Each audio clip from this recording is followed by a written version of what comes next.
Langkawi sky bridge பார்க்கலான்னு முடிவு பண்ணுங்க. கேபிள் காரில் தான் போனோம். ஒரு ஆளுக்கு 30 ரிங்கிட்டு, குழந்தைகளுக்கு 20 ரிங்கிட்டு. டிக்கெட்டை வாங்கிட்டு கேபிள் காரில் போனோம். சூப்பராக இருந்துச்சு. இந்த பாலம் கடல் மட்டத்திலிருந்து 660 மீட்டர் உயரத்தில் இருக்கான். பின்னாடி நீங்க பாக்குறது தான் ஒரு பிரிட்ஜ் இருக்கு. இது பாத்தீங்கன்னா பில்லா படத்துல அஜித் லாஸ்ட் கிளைமேக்ஸ் இந்த பிரிட்ஜ்ல இருந்து விழுவாரு பாத்தீங்கன்னா, அந்த பிரிட்ஜ் வந்து இந்த இடத்துல இருந்து எடுத்திருக்காங்க. இதுதான் அந்த ஃபைட்டிங் சீன். இப்போ அந்த பிரிட்ஜை நம்ம பார்க்கலாம்.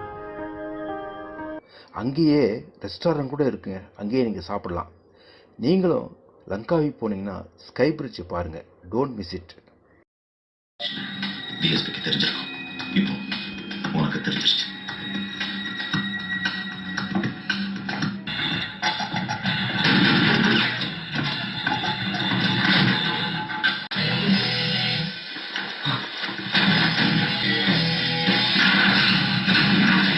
நீங்களும் லங்காவி